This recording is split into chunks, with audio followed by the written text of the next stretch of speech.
औज़ुबिल्लाहि मिनश्शैतानिर्रजीम बिस्मिल्लाहिर्रहमानिर्रहीम। अस्सलाम वालेकुम ख़वातीन व हज़रात, आप देख रहे हैं द नॉलेज टीवी और मैं हूं बाबरा शिराज। हज़रत इमाम मूसा काज़िम अलैहिस्सलाम के ज़माने में एक ज़ईफ़ मोमिना एक झोंपड़ी में रहती थी। उसका एक फ़र्जंद था, उसका नाम सईद था। वो रोज़ाना जंगल जाता और लकड़ियाँ चुनकर लाता, उनको फ़रोख्त करता और दोनों माँ बेटे इन्हीं चंद पैसों में गुजारा करते और अल्लाह का शुक्र अदा करते। इसी तरह लड़के की उम्र 15 या 16 साल की हो गई। इत्तेफाक से एक दिन सईद बादशाह वक्त के महल की तरफ से गुजर रहा था कि बादशाह की लड़की जो नहायत ही खूबसूरत थी उस पर सईद की नज़र पड़ गई। उसने फौरन अपनी निगाहें नीची कर ली, मगर दिल में कहने लगा, मैं गरीब मजदूर हूँ, भला इस लड़की से मेरी शादी किस तरह हो सकती है। बादशाह हरगिज इसकी शादी मेरे साथ करना पसंद नहीं करेगा। यही सोचता हुआ घर आया और घर आते ही चारपाई पर लेट गया। न खाना खाया, न अपनी माँ से बात की। माँ को सईद की तरफ से फिक्र हुई और कहने लगी, बेटा आज खिलाफे आदत तुम क्यों खामोश हो? न तुमने खाना खाया और न बात की। क्या कुछ तबीयत खराब है या कोई गम है? बहुत जोर देने के बाद सईद ने कहा, आज मैं बादशाह के महल के पास से गुजर रहा था कि बादशाह के महल के बाला खाने पर बादशाह की लड़की खड़ी थी जो नहायत खूबसूरत थी। अगर मैं उससे शादी करना चाहूँ तो बादशाह हरगिज मेरे साथ उसकी शादी ना करेगा।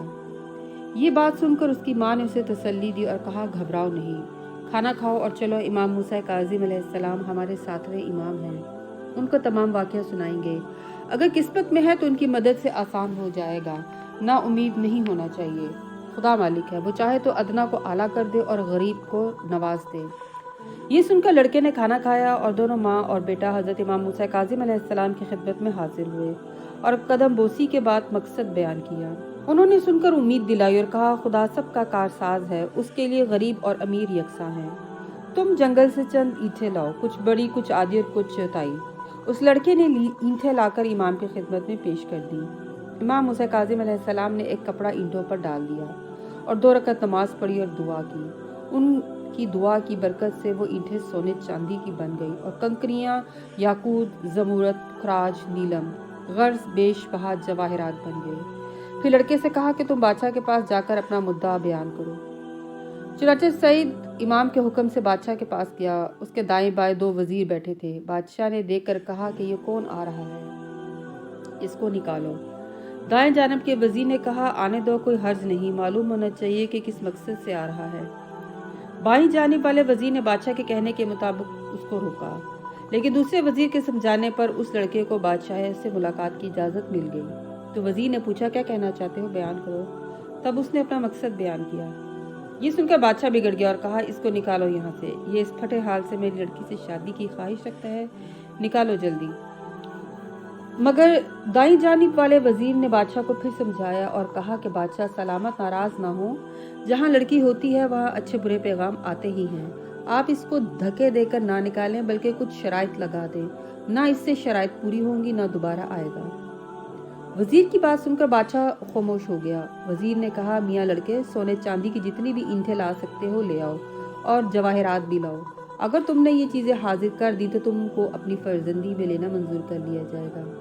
ये सुनकर सईद अपने घर आया और वालदा को लेकर हज़रत इमाम मूसा काज़िम अलैहिस्सलाम की खिदमत में हाजिर हुआ और तमाम वाक़या जो कुछ भी उसके साथ बादशाह का यहाँ गुजरा था बयान कर दिया। हज़रत ने फरमाया, अच्छा, ये सोने चांदी की ईंटें और तमाम जवाहरात लेकर बादशाह के पास जाओ। जब दूसरा दिन हुआ, सईद तमाम ईंटें और जवाहरात लेकर बादशाह के दरबार में गया और बादशाह के सामने रख दिया। वजीरों ने जब कपड़ा उठाकर देखा तो सोने चांदी की ईंटों और जवाहरात से तमाम दरबार जगमगा उठा। ये देखकर बादशाह दंग रह गया और दिल में ये सोचने लगा कि ये चीज़ें तो मेरे खजाने में भी नहीं हैं। इस कदर बोसीदा लिबास वाला लड़का ऐसे बेशबहा जवाहरात और सोने चांदी कहाँ से लेकर आया है। लेकिन फिर भी अपनी दानिश में बादशाह ने नहायत गौर व फिक्र के बाद हुक्म दिया कि ये सब कुछ खजाने में पहुंचा दो और लड़के को दरबार से निकाल दो। फिर वजीर ने इसको समझाया और कहा कि आप ऐसा ना करें, जब इतना मालो जवाहरात हमारी शर्त के मुताबिक ले आया है तो इसके घर में भी कुछ ना कुछ ज़रूर होगा। ऐसा लड़का आपको ना मिलेगा, खुदा के नाम पर यह रिश्ता मंजूर कर ले। चुनाचा वजीर के समझाने से बादशाह की समझ में आ गया और उसने शादी का इकरार कर लिया। सईद दरबार से खुश रुखसत हुआ और हज़रत इमाम मूसा काज़िम अलैहिस्सलाम के हुजूर में हाजिर होकर तमाम माजरा बयान किया। آپ نے فرمایا کہ جاؤ اب تمہارے ساتھ شادی ہو جائے گی، اب جا کر دن تاریخ مقرر کرو اور شادی کر ڈالو۔ بالآخر نتیجہ یہ ہوا کہ بادشاہ نے اپنی خوبصورت لڑکی کی شادی سعید کے ساتھ کر دی۔ جہیز میں بہت کچھ زر و زیورات اور ساز و سامان اپنی بیٹی کو دیا، لیکن سعید نے اپنی دلہن کو اسی جھونپڑی میں لا کر اتار دیا۔ لڑکی جھونپڑی کو دیکھ کر بہت حیران اور پریشان اور رنجیدہ ہوئی۔ اس نے دیکھا کہ سوائے میرے سامان کے اس جھونپڑی میں کچھ بھی نہیں ہے۔ یہ کیا ماجرا ہے؟ کچھ دیر سوچتی رہی، پھر سعید سے کہنے لگی، یہ کیا بات ہے کہ تم نے مجھے اس جھونپڑی میں لا کر اتارا اور آپ کے گھر میں تو کچھ بھی نہیں ہے؟ کل جب میرے عزیز و اقارب مجھے لینے آئیں گے تو وہ کیا کہیں گے؟ سعید نے جواب دیا، پریشان نہ ہو، انشاءاللہ صبح کو سب کچھ ہو جائے گا، مصلحت وقت کی وجہ سے یہاں اتارا ہے۔ خیر، وہ خاموش ہو گئی۔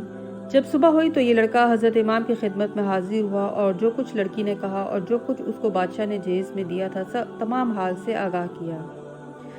حضرت نے فرمایا کہ گھبرانے کی ضرورت نہیں ہے، ابھی تھوڑی ہی دیر میں کچھ ہوا چاہتا ہے۔ چنانچہ امام نے جعفر جن کی اولاد میں سے ایک جن کو بلایا اور فرمایا کہ ساز و سامان سے سجا ہوا ایک محل فوراً لاؤ اور وہاں پہنچا دو۔ جن نے حکم میں امام کی تعمیل کی اور محل سجا ہوا لا کر حاضر کیا، جس میں عجیب و غریب سامان آرائش موجود تھا۔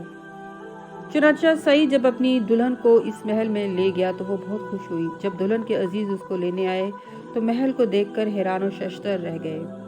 بہرحال جب عزیز اس کو واپس لے گئے تو بادشاہ کو بتایا کہ ایسا عمدہ محل ہے۔ وہ بہت خوش ہوا۔